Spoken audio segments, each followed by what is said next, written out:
J'ai eu des petits soucis. Allô, vous m'entendez? Allô, YouTube? Ici la Terre. Vous m'entendez? Allô, allô? J'ai des petits soucis là. Je sais pas à quoi c'est dû. C'est pas grave. Bon, je voulais traiter le sujet de la Terre plate. Sujet qu'on entend de nos jours, tant chez les conspirationnistes que chez certains musulmans. Et donc,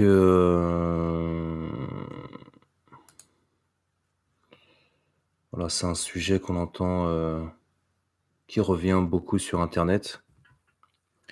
Donc c'est pour cela que je voulais faire cette intervention, bien par rapport à ces arguments fallacieux, quoi. Excusez-moi, vous m'entendez? Quelqu'un peut confirmer qu'il m'entend bien? Allô YouTube? Allô YouTube, ici la Terre, m'entendez-vous? Et donc voilà, je voulais parler de cette terre plate, donc les partisans de la terre plate. Partisans de la terre plate qui sur internet, dès qu'ils voient un musulman, donc s'adresse à lui en disant: «Mais dans ton livre saint, tu sais, c'est également écrit que la terre est plate et ceci, cela». Mais quand on leur demande: «D'accord, mais quel verset?» Donc ils ne savent pas en fait. Ils ne savent pas, c'est: «Attends, ceci, cela». Et donc voilà, c'est les monsieur je sais tout, depuis l'avènement de Google et du numérique, en fait. Donc en fait, on nous avait promis que avec l'internet, on aura accès à toute la science, à tout le savoir universel. En fait, ça n'a produit que des monsieur je sais tout, quoi, en fait. Ça n'a produit que des monsieur je sais tout. Et donc voilà, ces crétins de platistes qui, malheureusement embobinent, je dirais, certains musulmans en leur disant que, voilà, qu'apparemment dans le Coran, il est dit que la terre était plate également. Bon, en fait, moi je sais à quel, verset ils font allusion. Je sais exactement à quel verset ils font allusion. C'est la sourate 18.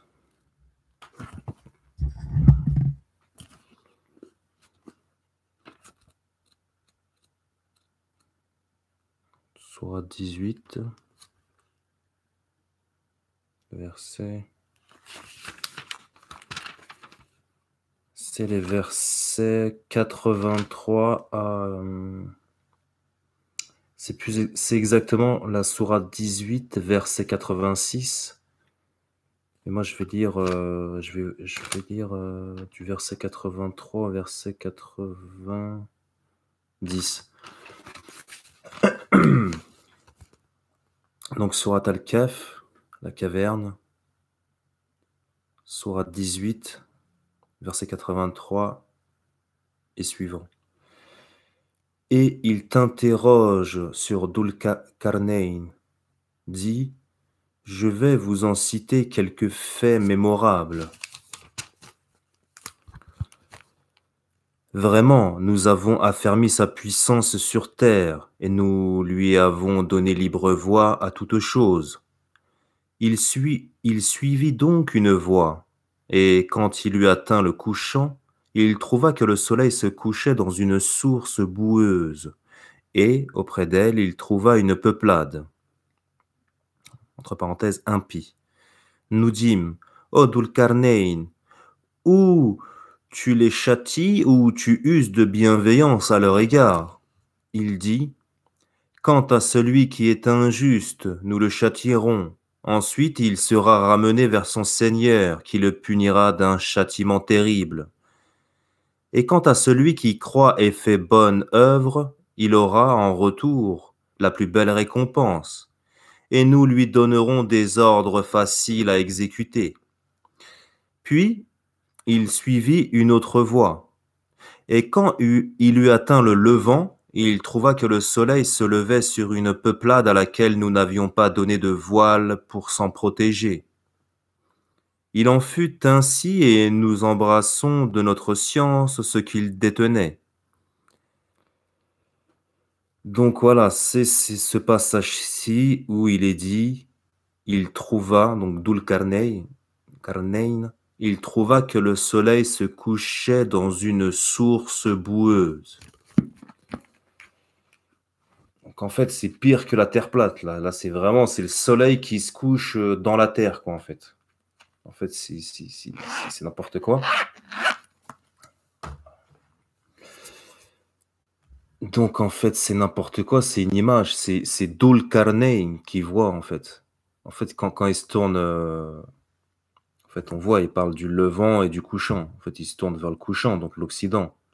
Donc Dul-Qarnayn, on dit que c'est Cyrus le Grand. Moi, je crois pas que ce soit Cyrus le Grand. Je pense que c'est plus ancien que ça encore. Je pense que c'est plus ancien que Cyrus le Grand. Et voilà, on dit que c'est Cyrus le Grand, donc le roi perse. Moi, je pense que c'est un souverain araméen plus ancien encore. Donc là, il se dirige vers l'Occident, en fait. Donc c'est quoi? C'est la mer Méditerranée. Et donc, il voit de ses yeux, c'est juste une image, il voit le soleil qui se couche dans une eau boueuse, quoi, en fait. C'est juste une image. Et ensuite, il se tourne vers le Levant, et le Levant, il y a une montagne, donc sûrement le Caucase. Voilà, donc c'est un ancien roi araméen, et dans ce passage du Coran, ça parle de lui, Dul-Qarnayn, c'est tout. C'est de ses yeux, il voit que le soleil se couche dans une eau boueuse. En fait, donc les platistes se servent de cet unique verset-ci pour dire que dans le Coran, il est dit que la Terre est plate. Donc on va voir tout de suite que ce n'est pas le cas, quoi, que c'est n'importe quoi. Donc voilà, c'est tous ces crétins de complotistes qui traînent sur des pages sombres d'internet, qui est dit ceci et cela, et quand ils voient un musulman, c'est plus fort qu'eux, c'est des messieurs je sais tout, donc faut leur dire que la terre est plate. Mais il y a des musulmans, même des musulmans qui pensent que la terre est plate, en fait. Ils le pensent. Et donc, ce qui est incroyable, c'est, vous savez, quand c'est d'une manière générale, en fait. D'une manière générale, quand vous êtes religieux, en fait, c'est comme si que vous étiez comme un enfant, en fait, vous voyez? Et eux, c'est les adultes, et ils vont vous prendre par la main, et en fait, ils vont vous guider vers la lumière, vers la vérité. Vous voyez? Alors que c'est des conspirationnistes, donc platistes, qui pensent que la Terre est plate, qui passent leur temps à se chamailler sur YouTube. Certains ont même 50 ans passés. Donc les enfants, c'est eux, quoi, en fait. Et on va le voir très facilement avec ce livre, célèbre livre, qui a été vendu à des millions d'exemplaires. Je sais pas si on voit là. Vous voyez ou pas? Maurice Bucaille, la Bible, le Coran et la science. Salam, salam Karimta, bienvenue à toi. Tu m'entends bien? Je me suis procuré un petit micro. Tu m'entends bien? Allô YouTube? Tu m'entends Karimta? Et donc, donc on va voir que tout ça, ce n'est que des bêtises, quoi. Donc je vais vous faire un peu de lecture. Je vais vous faire un peu de lecture. Ça va, il y a une dizaine de pages, je pense, mais bon, vous allez voir, c'est passionnant. Donc Maurice Bucaille, la Bible, le Coran et la science, donc vendu à plusieurs millions d'exemplaires, traduit en plusieurs langues. On va juste si vous voir une petite sa fiche Wikipédia. Parce qu'en fait, Wikipédia, voilà, donc qu'est-ce qu'ils nous disent réfutation des théories de Maurice Bucaille. Les théories concordistes, c'est les théories de concordistes, c'est-à-dire concordistes entre le religieux et la science. C'est comme ça qu'on appelle ça apparemment. Donc les théories concordistes de Maurice Bucaille ont fait l'objet de critiques. Ainsi, William F. Campbell, directeur de la National Catholic Educational Association soutient que Maurice Bucaille n'évalue pas le Coran selon les critères à l'aide desquels il juge la Bible. Bucaille exigerait de celle-ci qu'elle se conforme aux exigences et au langage scientifique du XXe siècle, alors qu'il jugerait acceptable que le Coran soit écrit sans cette même rigueur scientifique, car, écrit-il au sujet des versets 27 à 33 de la sourate 79, le Coran est exprimé dans un langage qui convient à des agriculteurs ou à des nomades de la péninsule arabique. Donc, critique de donc William F. Campbell s'exprime, donc deux petits points, ouvrez les guillemets, l'objectivité dont se réclame le docteur Bucaille reste ainsi toute théorique. Voilà, c'est la seule réfutation de sa théorie. Donc c'est un type de l'association nationale de l'éducation catholique de on ne sait pas quel pays d'ailleurs. C'est même pas précisé. Donc voilà, c'est la seule critique qu'on a. Vous pourrez aller voir. Hein. C'est la seule critique qu'on a. Seule réfutation, quoi. Mais aucune réfutation d'un scientifique, vu que, comme on va le voir, ils ne vont pas réfuter ce que eux-mêmes affirment, quoi, en fait. C'est une petite chose, voilà, on va un peu parler de Maurice Bucaille. C'est vrai que c'est un personnage un peu. C'est un médecin, en fait. C'est un médecin et aussi membre de l'Académie d'égyptologie française, un truc comme ça. Médecin français. Voilà, et il a participé d'investigation. Voilà, voilà, parce qu'il a. Nanani, nana. Parce que voilà, il a participé en fait à un moment, la momie au Caire, la momie de Ramsès II était attaquée par des champignons. Donc c'était à l'époque de Mitterrand. Et lui, voilà, c'est un médecin, c'est un chirurgien, tout ça. Et en même temps, il est membre de l'Institut d'égyptologie français, un truc comme ça. Je sais pas, vous verrez sur Wikipédia, là, je retrouve plus le passage ou les questions de ça. Et donc, en fait, voilà, donc qu'est-ce qu'ils ont fait les Égyptiens, les autorités égyptiennes? Elles ont envoyé la momie de Ramsès II en urgence à Paris, et c'est lui qui s'est chargé de la restaurer, en fait, parce qu'elle était attaquée par des champignons. Et il y a toute une histoire, en fait, c'est ce qui est à l'origine de ce livre, en fait, c'est ça qui est incroyable. Je vais pas en parler ici, c'est connu, c'est vraiment très connu. Ce qui a fait qu'apparemment, il s'est reconverti à l'islam. Il s'est reconverti à l'islam. Mais la légende, en fait, c'est que c'est Jean-Jacques Cousteau, l'océanographe, qui se serait reconverti à l'islam. Non, Jean-Jacques Cousteau ne s'est pas reconverti à l'islam. C'est l'un des meilleurs amis de Maurice Bucaille. Jean-Jacques Cousteau est resté chrétien. Mais en fait, voilà, je vais plutôt parler de ça plutôt que de la momie de Ramsès II. En fait, les deux sont amis, en fait. Les deux étaient amis. Ah, il est bon le micro, Karimta? Impeccable, merci. Et donc les deux sont amis en fait. Et qu'est-ce qui s'est passé en fait? Donc Jean-Jacques Cousteau, l'océanographe, pour ceux de ma génération, voilà, qui ont 40 ans, je ne sais pas si vous vous souvenez, ça passait sur TF1 le dimanche son émission. Donc voilà, avec son bateau, je ne sais plus comment il s'appelle. Une célèbre émission. Ouais, il avait un bateau.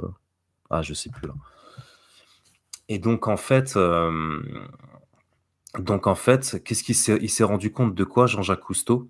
Il s'est rendu compte que, en fait, vous savez, comment on appelle ça, dans les affluents, les estuaires, quand les grands fleuves se jettent dans les océans, dans les mers, il constate que entre l'eau salée et l'eau douce, il y a une barrière claire, en fait. Donc, il a été intrigué, en fait, par ça. Il voit que ça se mélange pas, en fait. Ça ne se mélange pas. Il y a une barrière claire entre l'eau salée et l'eau douce, en fait.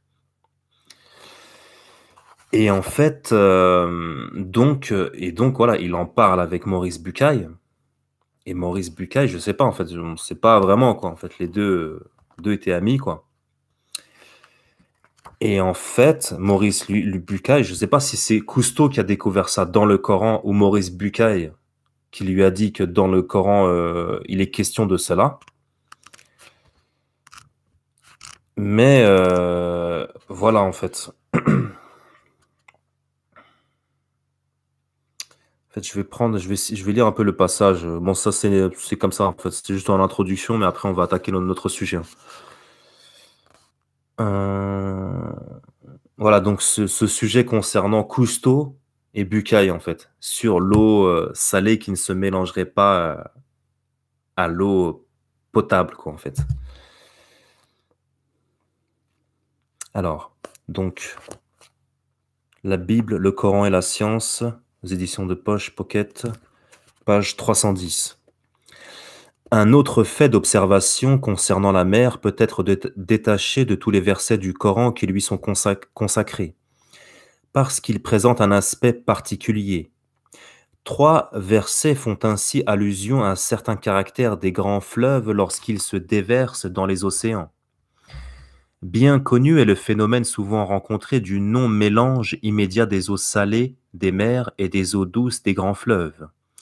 Le Coran le signale à propos, pense-t-on, de l'embouchure de l'Euphrate et du Tigre qui, par leur réunion, forment pour ainsi dire une mer longue de plus de 150 mètres, le Châtel arabe. Au fond du golfe, l'influence des marées produit le phénomène heureux du reflux d'eau douce à l'intérieur des terres, assurant une irrigation satisfaisante.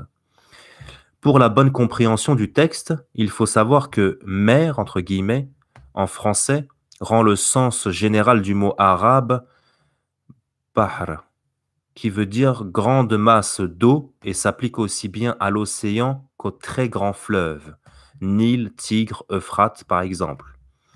Les 3 versets qui évoquent le phénomène sont les suivants.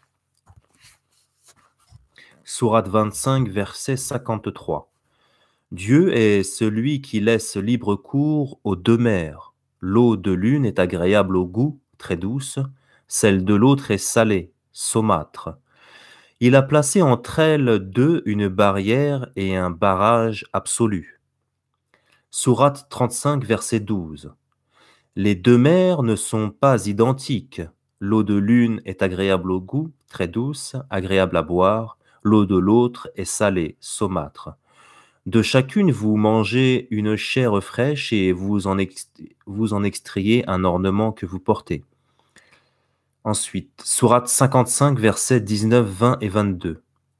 Dieu a laissé libre cours aux 2 mers. Elles se rencontrent, mais entre elles 2 est une barrière qu'elles ne dépassent point. Sortent d'elles 2 perles et le corail. Donc là, c'est Maurice Bucaille qui reprend. En plus de l'évocation du fait principal, ces 2 versets mentionnent les ressources tirées des eaux douces et des eaux salées, le poisson, les ornements vestimentaires, corail, perles.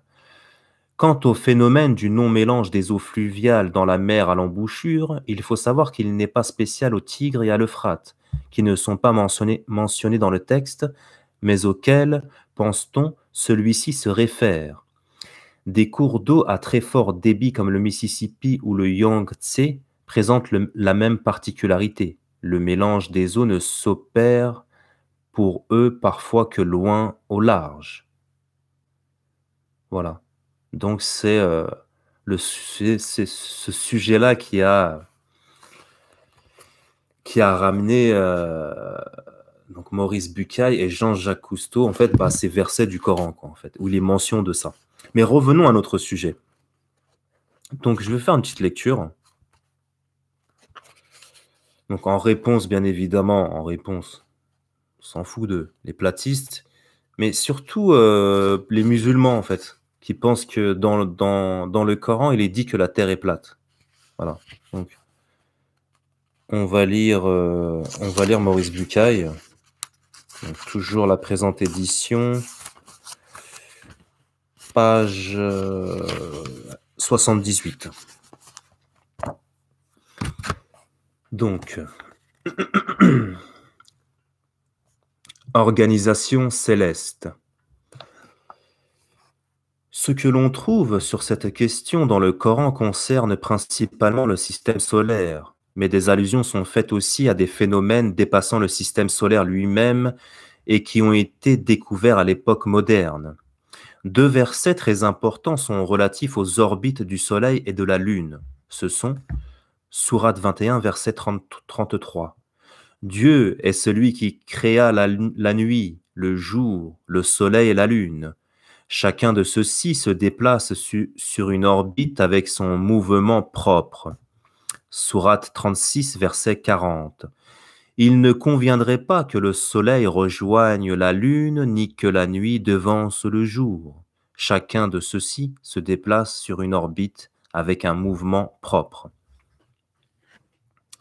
Alors Maurice Bucaille reprend. Ainsi est évoqué avec clarté un fait essentiel, l'existence d'orbites pour la Lune et le Soleil, et une allusion est faite au déplacement de ces corps dans l'espace avec un mouvement propre. De plus, un fait d'ordre négatif apparaît à la lecture de ces versets.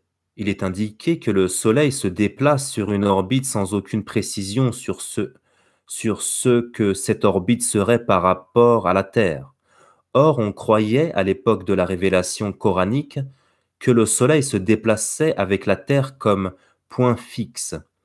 C'était le système du géocentrisme en faveur depuis Ptolémée, au IIe siècle après Jésus-Christ, et qui allait être en honneur jusqu'à Copernic, au XVIe siècle. Cette conception, à laquelle pourtant on se ralliait à l'époque de Mohammed, n'apparaît nulle part dans le Coran, ni ici ni ailleurs. L'existence d'orbites pour la Lune et le Soleil. Ce qui est traduit ici par orbite est le mot arabe falak, auquel beaucoup de traducteurs du Coran en français donnent le sens de sphère. C'est effectivement le sens initial du mot.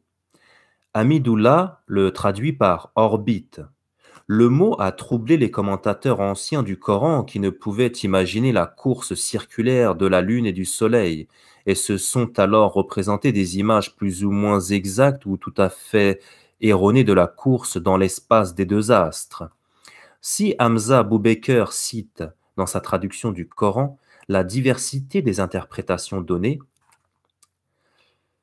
ouvrez les guillemets, une sorte d'axe comme la tige de fer autour de laquelle tourne un moulin, sphère céleste, orbite, signe du zodiaque, vitesse, onde, etc. Il ajoute cette réflexion du célèbre commentateur du Xe siècle Tabari. Ouvrez les guillemets, il est de notre devoir de nous taire quand nous ne savons pas. Fermez les guillemets. C'est dire combien les hommes étaient alors incapables de comprendre cette notion d'orbite pour le Soleil et la Lune. Il est bien évident que si le mot avait traduit une notion d'astronomie courante à l'époque de Mohammed, l'interprétation de ces versets n'aurait pas conduit à de telles difficultés. Il existait donc là, dans le Coran, une notion nouvelle qui sera éclaircie des siècles plus tard seulement. Alors, petit 1, pour la Lune. La notion est très répandue de nos jours que, satellite de la Terre, elle tourne autour d'elle avec une périodicité de 29 jours. Il faut cependant apporter une correction à la circularité absolue de l'orbite, car l'astronomie moderne lui donne une certaine excentricité, de sorte que la distance Terre-Lune, évaluée à 384 000 km, n'est qu'une distance moyenne. On a vu plus haut que le Coran mettait en relief l'utilité, pour la mesure du temps, de l'observation des mouvements de la Lune, sourate 10, verset 5, cité au début de ce chapitre. On va le lire. Il me semble que je n'ai pas lu. Sourate 10.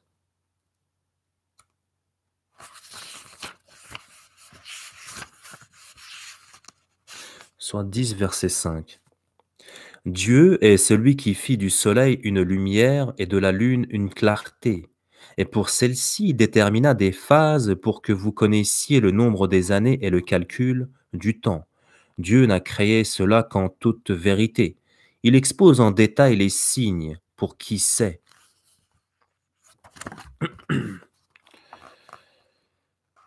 On a souvent critiqué ce système de calcul comme archaïque, non pratique, antiscientifique, par rapport à notre système fondé sur la rotation de la Terre autour du Soleil qui s'exprime à notre époque dans le calendrier julien. Cette critique appelle deux remarques. Petit a.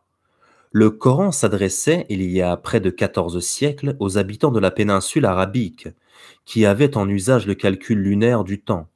Il convenait de leur tenir le seul langage qu'ils pouvaient comprendre et de ne pas les perturber dans leurs habitudes, dans la prise des repères spatiaux et temporels qui, au demeurant, étaient pleinement efficaces. On sait que les hommes du désert sont rompus à l'observation du ciel, au guidage d'après les étoiles et au repérage dans le temps d'après les phases de la lune, moyens les plus simples et les plus sûrs pour eux. Petit b. Les spécialistes de ces questions mises à part, on ignore généralement la parfaite correspondance qui existe entre calendrier julien et calendrier lunaire. 235 mois lunaires correspondent exactement à 19 années juliennes de 365 jours, un quart. La durée de nos années de 365 jours n'est pas parfaite puisqu'elle a besoin d'être corrigée tous les 4 ans, année bissextile. Avec le calendrier lunaire, les mêmes phénomènes se répètent toutes les 19 années juliennes. C'est le cycle de Méton, astronome grec qui fit au 5e siècle avant Jésus-Christ cette découverte de la concordance précise des temps solaires et lunaires. En ce qui concerne le Soleil, donc petit 2, en ce qui concerne le Soleil, l'existence d'une orbite est plus difficilement concevable, habitués que nous sommes à considérer que notre système solaire est organisé autour de lui. Pour comprendre le verset coranique, il faut considérer la situation du Soleil dans notre galaxie et faire appel, par conséquent, à des notions de la science moderne. Notre galaxie comprend un nombre considérable d'étoiles réparties selon un disque plus épais en son centre qu'à la périphérie.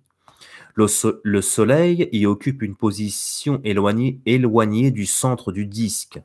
La galaxie tournant sur elle-même avec comme axe son centre, il en résulte que le Soleil tourne autour de ce même centre selon une orbite circulaire.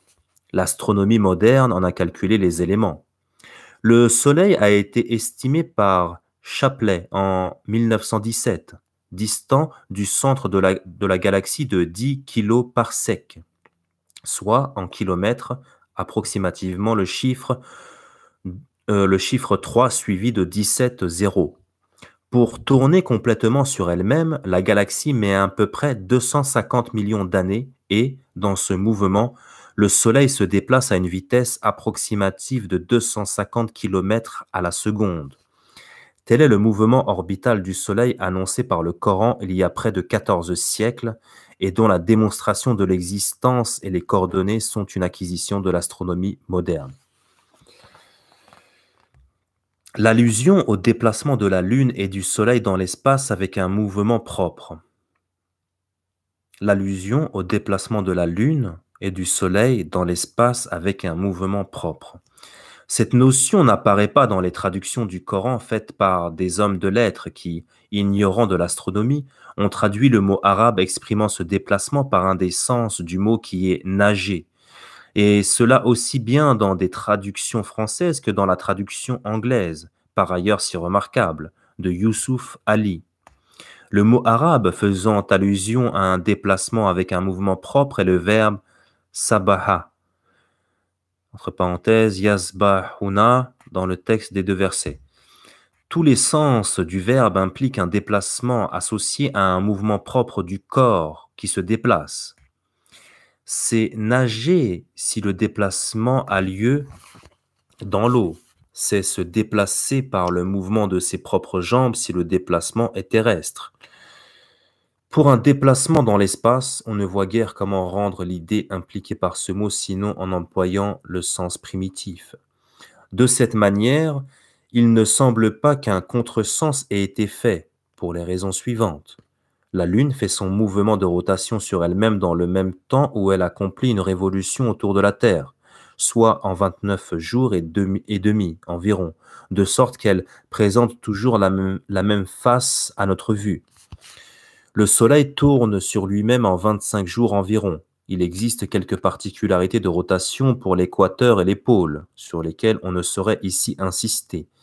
Mais l'astre est animé d'un mouvement de rotation dans son ensemble. Il apparaît donc qu'une nuance verbale fait allusion dans le Coran à des mouvements propres du Soleil et de la Lune.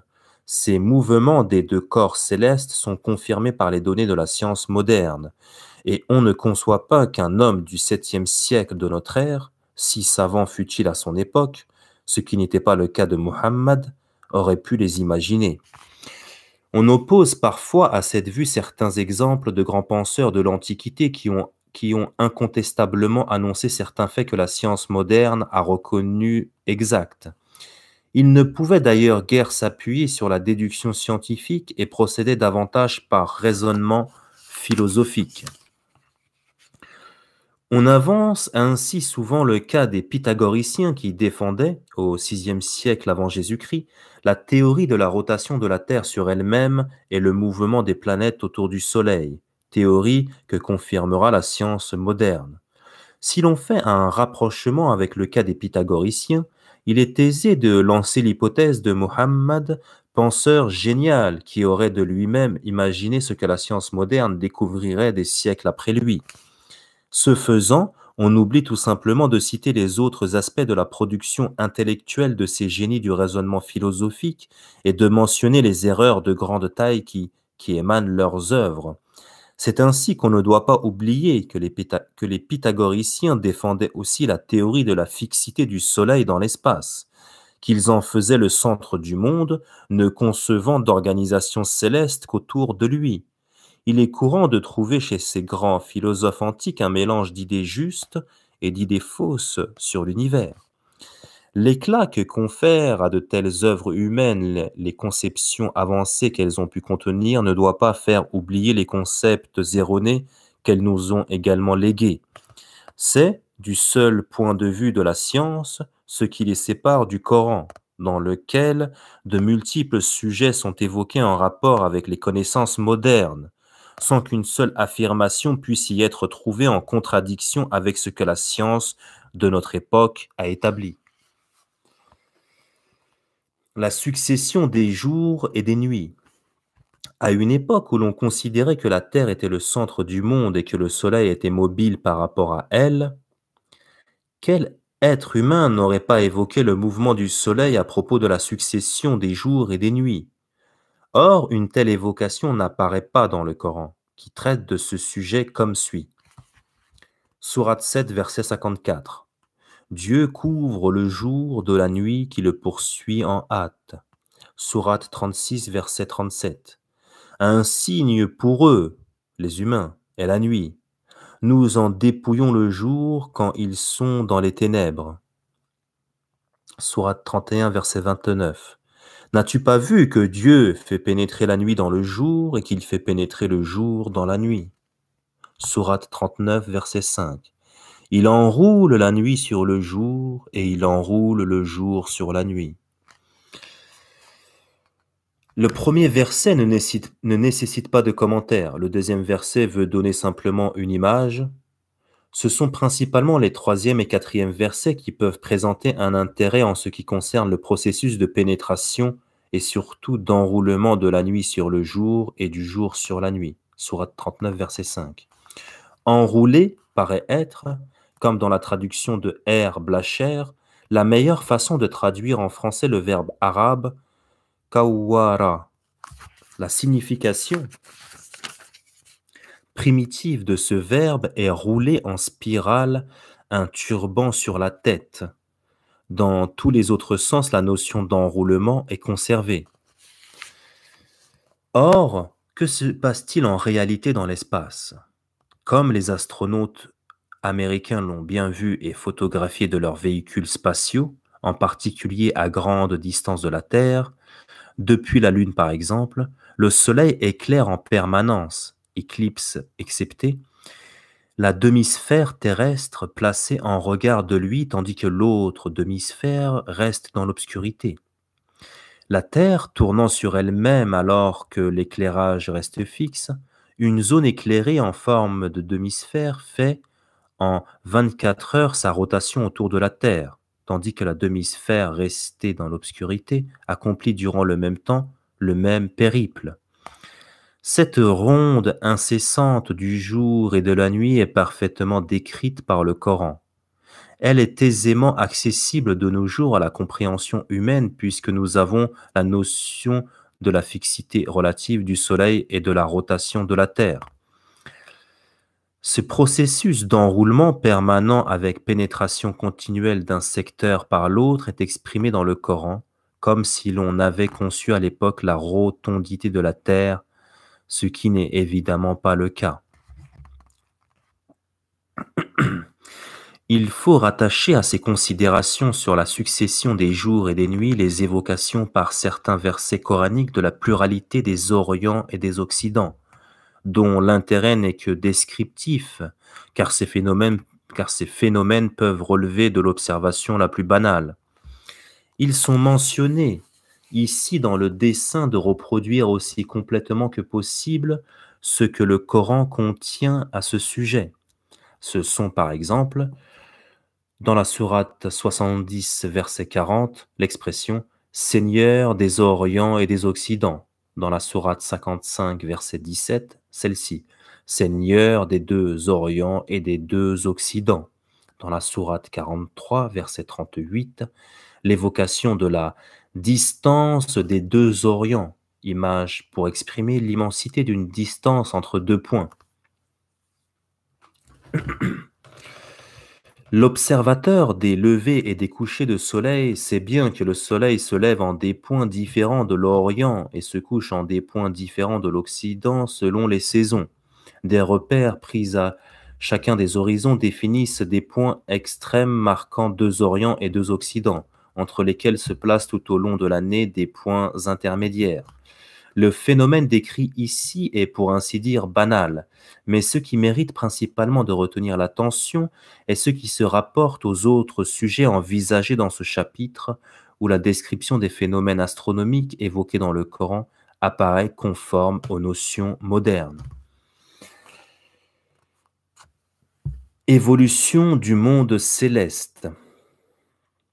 En rappelant les idées modernes sur la formation de l'univers, on a montré l'évolution qui s'est produite depuis la nébuleuse initiale jusqu'à la formation des galaxies, des étoiles et, pour le système solaire, jusqu'à l'apparition des planètes à partir du Soleil à un certain stade de l'évolution de celui-ci.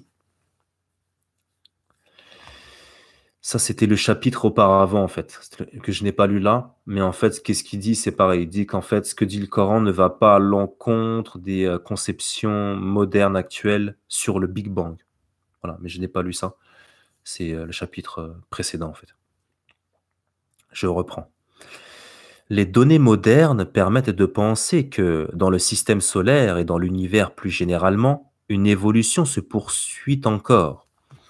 Lorsqu'on a connaissance de ces notions, comment ne pas faire un rapprochement avec certaines assertions que l'on trouve dans le Coran quand sont évoquées les manifestations de la toute-puissance divine? À plusieurs reprises, le Coran rappelle que Dieu a assujetti le soleil et la lune, chacun vogue jusqu'à un terme fixé, dénommé. On trouve cette phrase dans Sourate 13, verset 2, Sourate 31, verset 29, Sourate 35, verset 13, Sourate 39, verset 5. Mais, de plus, l'idée de terme fixé est associée à une idée de lieu de destination dans Sourate 36, verset 38. Le soleil vogue vers un lieu fixe qui lui est propre. C'est la détermination du Tout-Puissant, de l'Omniscient. Lieu fixe est la traduction du mot mustakar. Il n'y a pas de doute que l'idée de lieu précis est attachée à ce mot. Comment se présente la confrontation de ces affirmations avec les données établies par la science moderne? Le Coran donne au soleil un terme évolutif et un lieu de destination. À la lune, il assigne aussi un terme. Il faut, pour comprendre le sens possible de ces assertions, rappeler les connaissances modernes sur l'évolution des étoiles en général, du Soleil en particulier et par voie de conséquence, des formations célestes qui suivent nécessairement son mouvement dans l'espace et dont la Lune fait partie. Le Soleil est une étoile dont l'âge est estimé à environ 4 milliards et demi d'années par les astrophysiciens. Comme pour toutes les étoiles, on peut définir pour lui un stade évolutif. Le Soleil est actuellement à un premier stade caractérisé par la transformation des atomes d'hydrogène en atomes d'hélium. Ce stade actuel devrait théoriquement durer encore 5 milliards et demi d'années selon les calculs effectués qui donnent à ce premier stade, pour une étoile du type du Soleil, une durée totale de 10 milliards d'années. À ce stade fait suite, comme on l'a observé pour d'autres étoiles, du même type, une deuxième période caractérisée par l'achèvement de la transformation de l'hydrogène en hélium, avec pour conséquence la dilatation des couches externes et le refroidissement du Soleil. Au stade final, la luminosité est fortement diminuée et la densité considérablement élevée. C'est ce qu'on observe dans le type d'étoile auquel on a donné le nom de naine blanche. De tout cela, ce qu'il faut retenir, ce ne sont pas des dates qui ne sont intéressantes que pour donner une estimation approximative du facteur temps, mais ce qui ressort surtout est la notion d'une évolution. Les données modernes permettent de prédire que, dans quelques milliards d'années, les conditions du système solaire ne seront plus celles d'aujourd'hui. Comme pour d'autres étoiles dont on a enregistré les transformations jusqu'au stade ultime, on peut prévoir un terme pour le Soleil. Le deuxième verset, cité ici, Sourate 36, verset 38, évoquait le Soleil voguant vers un lieu qui lui est propre. L'astronomie moderne le situe parfaitement et lui a même donné le nom d'apex solaire. Le système solaire évolue en effet dans l'espace vers un point situé dans la constellation d'Hercule, dans le voisinage de l'étoile Vega, dont les coordonnées sont bien établies. Le mouvement a une vitesse qui a été précisée et qui est de l'ordre de 19 km à la seconde. Toutes ces données de l'astronomie méritaient d'être rapportées à propos de deux versets coraniques dont on peut dire qu'ils paraissent concorder parfaitement avec les données scientifiques modernes. C'est là que ça devient intéressant. C'est là que ça devient intéressant. Alors là, c'est chapitre, partie, l'expansion de l'univers. L'expansion de l'univers. L'expansion de l'univers est le phénomène le plus grandiose découvert par la science moderne. C'est une notion aujourd'hui bien établie, les seules discussions portant sur le modèle suivant, lequel elle se fait. Suggérée à partir de la théorie de la relativité générale, l'expansion de l'univers a un support physique dans les examens du spectre des galaxies. Le déplacement systématique vers le rouge de leur spectre s'expliquerait par un écartement des galaxies les unes des autres. Ainsi, l'étendue de l'univers serait sans cesse grandissante et cet élargissement serait d'autant plus important que l'on s'éloigne de nous. Les vitesses auxquelles les corps célestes se déplaceraient dans cette expansion continuelle pourraient aller de fractions de la vitesse de la lumière à des valeurs supérieures à celle-ci. Le verset suivant du Coran, sourate 51, verset 47, où Dieu parle, peut-il être confronté avec ces notions modernes? Le ciel, nous l'avons construit renforcé. En vérité, nous l'étendons. Alors Maurice Bucaille reprend. Le ciel, traduction du mot sama, n'est-ce pas précisément le monde en dehors de la terre dont il s'agit? Non, ouais, pardon. Alors, pardon, je reprends. Le ciel, traduction du mot sama, n'est-ce pas précisément le monde en dehors de la terre dont il s'agit? Ce qui a été traduit par nous l'étendons est le participe présent pluriel musieuna du verbe hausaea qui signifie élargir, étendre, rendre plus vaste, plus spacieux lorsqu'il s'agit d'objets. Certains traducteurs, incapables de saisir le sens de ce dernier mot, donnent des significations qui me paraissent erronées, comme nous sommes pleins de largesse. Donc traduction de R. Blacher.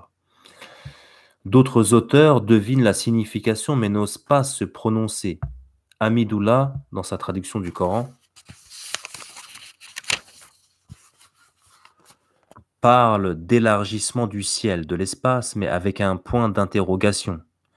Il en est enfin qui, s'entourant pour leurs commentaires d'avis scientifiques autorisés, donnent la signification rapportée ici. Tel est le cas des commentaires de Muntahab, édité par le Conseil suprême des affaires islamiques du Caire. Il évoque sans la moindre ambiguïté l'expansion de l'univers. Donc, chapitre La conquête de l'espace.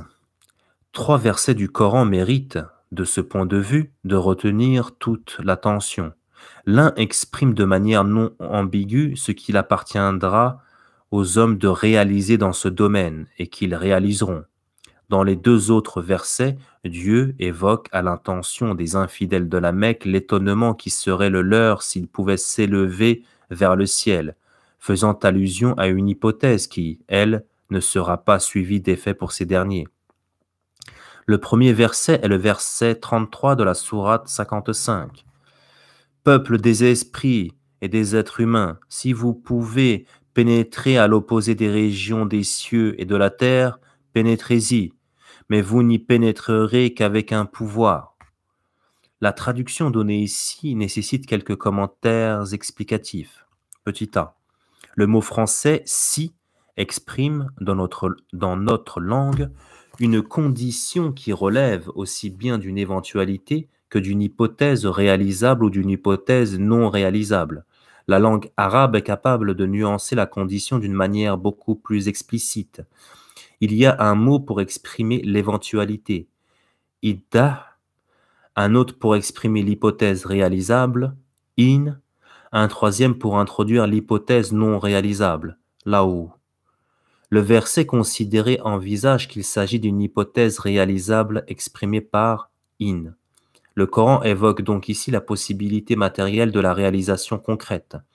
Ce distinguo linguistique élimine de façon formelle l'interprétation purement mystique que certains ont voulu donner, bien à tort, à ce verset. Petit b.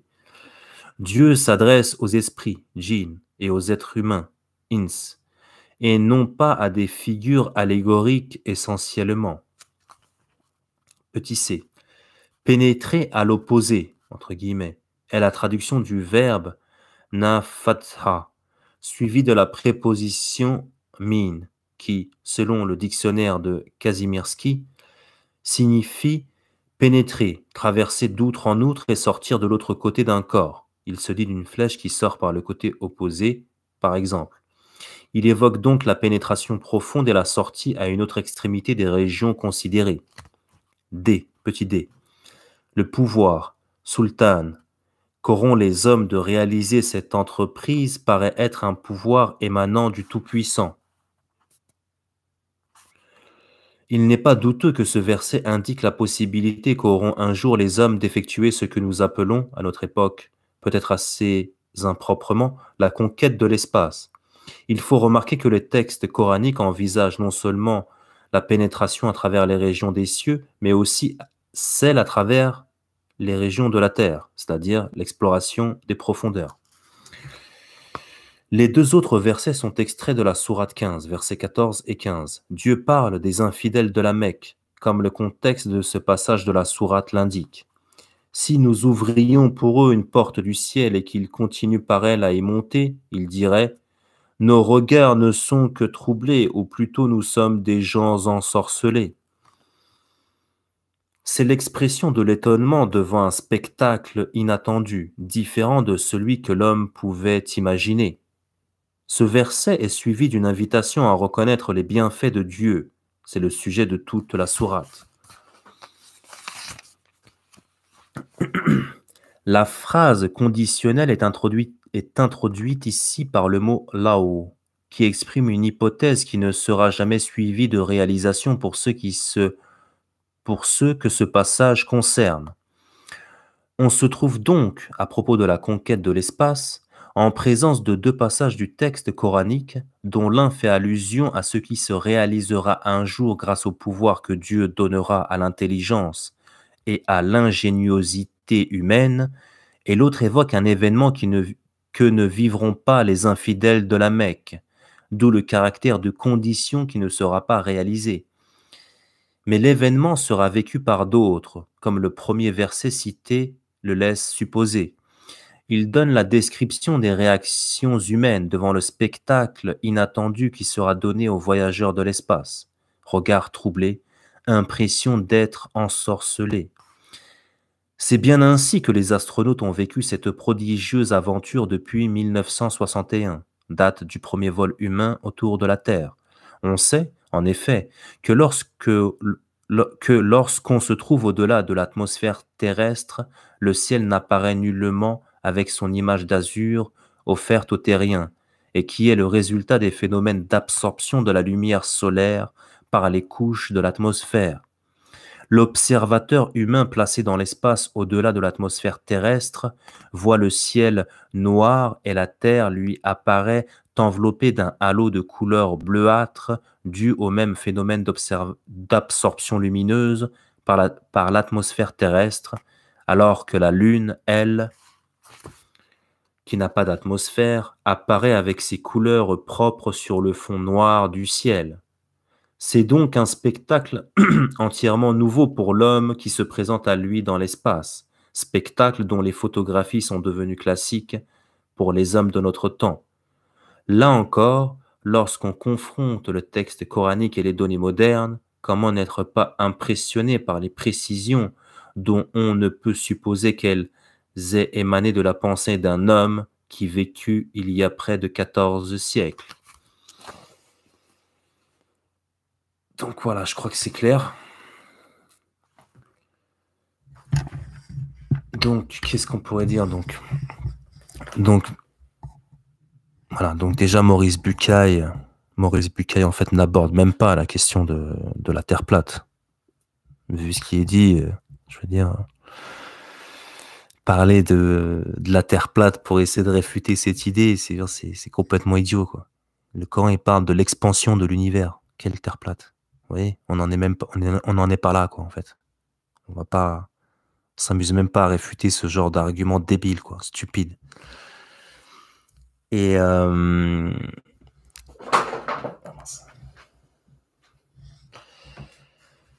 donc, qu'est-ce que je voulais dire? Donc voilà, on n'en est même pas là, quoi. On n'en est même pas là à chercher à réfuter la Terre plate, quoi. C'est même pas utile, quoi. Et la preuve, Maurice Bucaille, voilà, parle même pas de ça, quoi. Mais bien évidemment, de toute manière, même les Grecs, les Égyptiens et les Babyloniens, déjà avaient des connaissances astronomiques. Bon, comme il a dit là, il faisait quelques petites erreurs, mais tout de même, ils avaient des connaissances astronomiques, on pourrait dire plus ou moins pointues. Donc pourquoi dans le Coran, donc il y a un texte du 7e siècle de notre ère, pourquoi il serait mention de terre plate en fait? Alors que les Grecs, les Égyptiens, les Babyloniens déjà avaient des connaissances, voilà, plus ou moins pointues en astronomie. C'est n'importe quoi, quoi. C'est vraiment n'importe quoi. Donc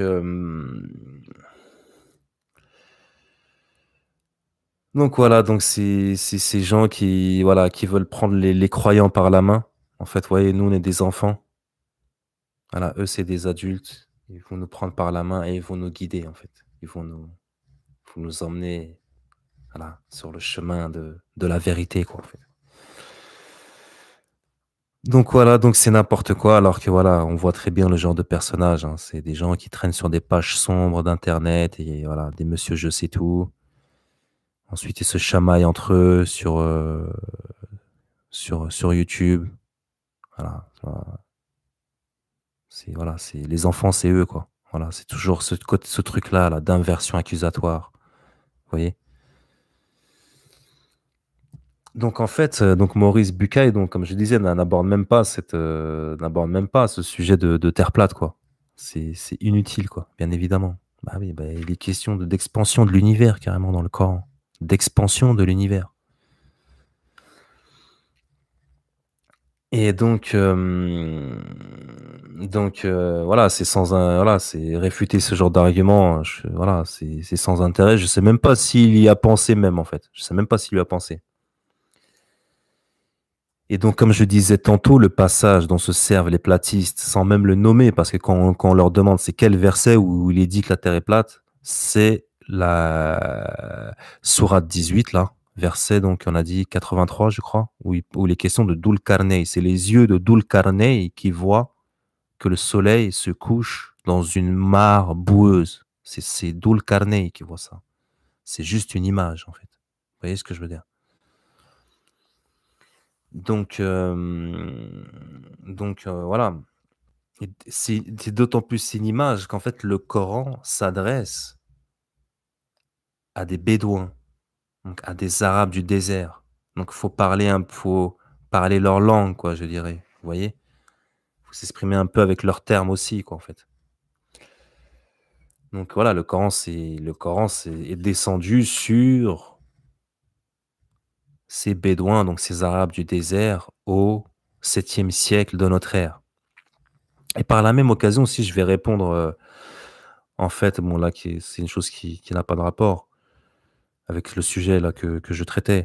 C'est les gens qui disent, quand on parle d'Arabes, des musulmans également, quand on parle d'Arabes, quand on dit les Arabes ou les Arabo-musulmans, on nous dit, non, faut pas dire arabe, faut dire musulman.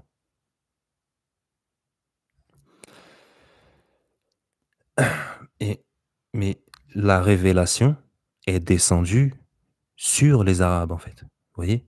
Elle est descendue sur les Arabes.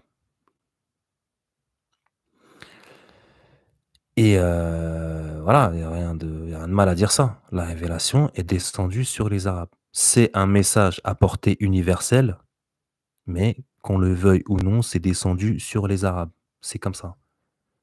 Comme auparavant, la révélation est descendue sur les tribus d'Israël. C'est un message également à portée universelle, mais il est descendu sur les tribus d'Israël, comme il sera descendu sur les Arabes.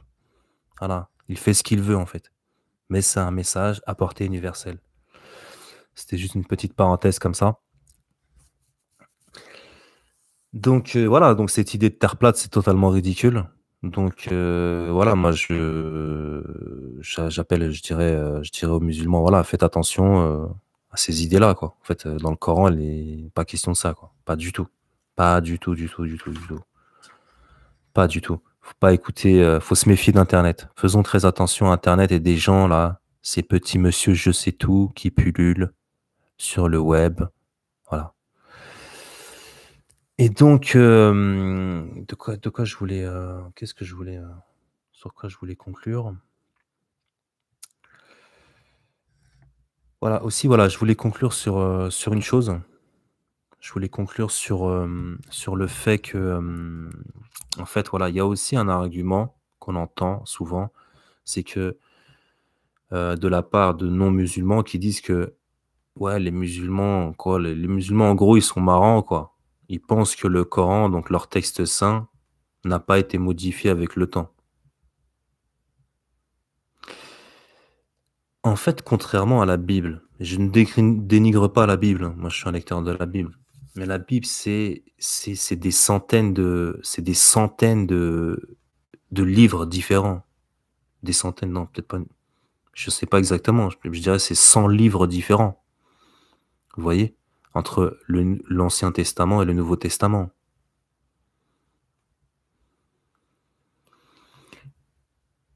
Voilà, c'est gros, quoi. C'est plein de livres différents. Le Coran, c'est un livre, en fait. Vous voyez ce que je veux dire? Dans la Bible, il n'y a pas que la révélation. Donc, le Pentateuque, la Genèse, c'est la révélation, c'est Moïse. Mais après, il y a des livres d'hommes également, en fait. Donc, vous voyez, la Bible, c'est différent, en fait. C'est différent. Le Coran, c'est un seul livre. Et en fait, comme on apprend à l'école, en fait, quand on parle de la civilisation arabe, on dit, ouais, les Arabes, c'est une tradition orale, mais sans même comprendre de quoi il s'agit. C'est une tradition orale, parce qu'en fait, tu transmets le Coran de manière orale. C'est initiatique, on pourrait dire. Ça transmet de maître à élève, pour que l'élève l'apprenne par cœur et retransmette à son niveau. Mais c'est oral, c'est un choix voulu. Parce que l'écriture, ils l'ont, c'est eux qui l'ont inventé. Vous voyez, comme si qu'on voulait faire passer les Arabes, voilà. Vous savez l'image du bédouin dans le désert qui mange avec ses mains. Vous voyez ce que je veux dire? Sous une tente. L'écriture, c'est lui qui l'a inventé. Il l'utilise également. Le choix de la tradition orale, c'est dans un but précis. C'est que, et pourquoi les musulmans affirment que malgré les Omeyyades, c'était des grands manipulateurs apparemment aussi, hein. C'est une grande civilisation qui a construit des choses magnifiques, bien évidemment. Mais tout comme Pharaon, c'est des gens, c'est aussi, ils voulaient avoir une emprise sur le peuple, hein. Il y a plein d'histoires comme ça, hein, plein d'histoires bizarres où c'est des puissants de. Oui, c'était l'Empire, quoi. C'était eux qui dominaient, quoi, à l'époque. Mais les puissants n'ont pas pu déformer le Coran au fur et à mesure du temps. Eux, ils ont inventé des hadiths. Ça, ils l'ont fait. Ou ils les ont déformés, ou ils en ont inventé. Mais le Coran n'est infalsifiable, impossible. Tout simplement pourquoi? Quand plusieurs milliers de personnes, voire plusieurs dizaines de milliers de personnes connaissent le Coran par cœur, sur le bout des doigts, donc plusieurs milliers, plusieurs dizaines de milliers au Sénégal, plusieurs dizaines de milliers au Mali, plusieurs dizaines de milliers au Maroc, en Algérie, en Tunisie, plusieurs dizaines de milliers en Indonésie, en Malaisie, plusieurs dizaines de milliers au Proche-Orient, au Moyen-Orient, tu peux pas le falsifier. Donc c'est clair en fait. Donc pour tous ceux qui... Il y avait une tentative à un moment, il y a une dizaine d'années, on a entendu comme ça dans les médias, ouais, on a retrouvé l'exemplaire le plus ancien du Coran, je sais plus où. Et en fait, c'était faux en fait. Comme quoi c'était différent, c'est passé dans le monde en fait. C'était, je dirais, il y a une quinzaine d'années. C'est passé dans le monde. Ouais, on a trouvé un exemplaire du Coran, un des plus anciens exemplaires du Coran. Et comme quoi, voilà, il est différent en fait du Coran d'aujourd'hui. C'est faux en fait. Totalement faux en fait. Après, il y a des histoires de compilation à l'époque de Whitman. Je ne vais pas rentrer dans les détails. Mais le Coran n'a pas été falsifié. Voilà. Ça, c'est sûr. C'est sûr. Donc, voilà, c'était une parenthèse en fait. Voilà. Donc, c'est pour ça que les Arabes et les musulmans, d'une manière générale, voilà, et les musulmans, c'est une tradition orale. C'est pour ça. C'est dans ce but-ci. Et je vais conclure avec un autre passage, là, rapide, bref, donc du livre de Maurice Bucaille, La Bible, le Coran et la science, qui a été vendu à plusieurs milliers d'exemplaires, traduit dans dans de nombreuses langues, que je vous conseille de lire, en fait. Vraiment, c'est un livre exceptionnel qui est disponible aux éditions de poche, donc voilà, pour pas cher.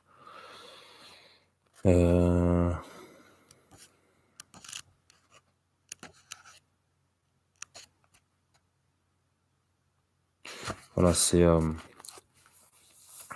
peu en introduction à son étude, donc quand il débute son étude des versets coraniques, il nous dit: les considérations qui vont être développées dans cette étude du seul point de vue scientifique vont amener à juger inconcevable qu'un homme vivant au 7e siècle de l'ère chrétienne ait pu, sur des sujets très divers, émettre dans le Coran des idées qui ne sont pas celles de son époque et qui concordent avec ce que l'on démontrera des siècles plus tard. Pour moi, il n'existe pas d'explication humaine au Coran. Voilà. Donc, il parle d'autres choses, hein, d'autres aspects de la science. Là, j'ai juste parlé de côté astronomique, en fait. Ces sujets sur l'astronomie pour dire aux musulmans et aux croyants d'une manière générale que, en fait, voilà, il n'y a pas de terre plate dans les livres saints. Il n'y a pas de terre plate, ça n'existe pas. Ça, c'est faux, ça. Ça, c'est les gens d'aujourd'hui, les crétins d'aujourd'hui. Donc, voilà. Donc, je sais pas si vous avez des questions, des remarques.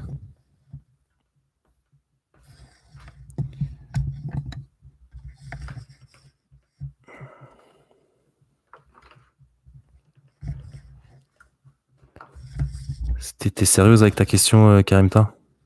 Qui a écrit le Coran? Je crois que c'est clair, c'est la parole de Dieu, quoi. Non? Tu crois pas? Après, voilà, c'est des choses qui ne se discutent pas, en fait. C'est de l'ordre de la croyance.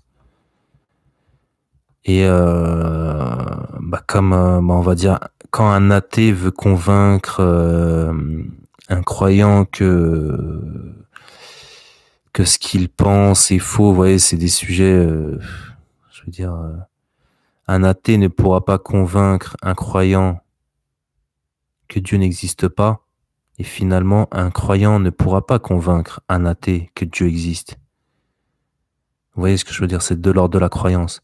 Mais ce qui est drôle, c'est, vous savez, le physicien donc qui est promu et qui est mort, décédé. Donc c'est le Hawking, Stephen Hawking. Donc apparemment qui était l'ami d'Epstein. Hein. C'est le physicien à roulettes. On l'a retrouvé apparemment sur l'île d'Epstein. Hein. Il est mort là il y a 1 ou 2 ans et en fait j'ai lu un truc sur lui déjà, des mathématiciens en reprenant son étude, ses écrits, sa théorie, dit qu'il y a des erreurs mathématiques, il y a des incohérences mathématiques. Donc sa théorie des cordes ou je sais pas quoi. Et lui, il y a eu un documentaire qui a été fait sur lui que j'ai vu à la télé il y a assez longtemps. Je m'en souviens en plus, moi j'ai pas la télé chez moi, donc je l'ai vu chez quelqu'un. Je fais pas la télé chez moi, je veux dire, si j'ai la télé, mais je regarde pas. C'est pas branché, quoi. Pas branché sur les chaînes, quoi.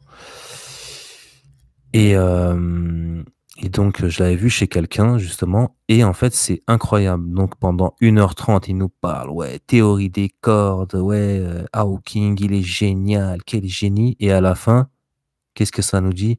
Comme ça, c'est la dernière phrase du documentaire sur sa théorie des cordes. Donc, et ça dit, et donc, c'est la conclusion, hein. Et donc, cela veut dire que Dieu ne peut exister. Ils sont bizarres, ces gens, parce que c'est comme tous ces crétins de zététiciens, Michel Onfray. Ils veulent en permanence, ils remettent ça sur la table. Mais moi, je pensais que ça fait déjà depuis plus d'1 siècle que ça y est, l'idée de Dieu, ça a été totalement ridiculisé, en fait. Moi, je croyais. Pourquoi toujours remettre ça sur la table, vouloir nous démontrer que Dieu n'existe pas? Ce qui est même indémontrable, en fait. Tu peux pas démontrer que Dieu n'existe pas. Tu peux pas.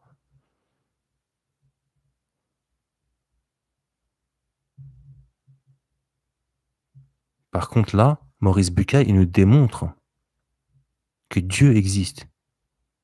Parce que c'est pas un bédouin, un alphabète du 7e siècle qui aurait pu écrire dans son livre que l'univers est en expansion. C'est dit clairement. L'univers est en expansion. C'est une découverte depuis le 20e siècle. C'est depuis la théorie de la relativité d'Einstein qu'on sait que l'univers est en expansion. Depuis qu'on a des comment on appelle ça, des télescopes géants, quoi. Voilà. Et avec la physique moderne, quoi. Donc voilà, tous ces Michel Onfray, tous ces zététiciens, ces têtes de nœud, comment il s'appelle l'autre là? Tête de nœud, je l'appelle Tronchambier, tout le temps à vouloir remettre la chose sur la table. Moi, je pensais que c'est défini, en fait. Pourquoi ils se fatiguent, pourquoi ils gaspillent leur salive à vouloir nous démontrer que Dieu n'existe pas? Passez à autre chose, les gars. Non, c'est toujours ce côté, voilà, eux, c'est des adultes, nous, on est des enfants, ils vont nous prendre par la main comme ça. «Allez, viens, regarde, je te je te je te guide vers la lumière».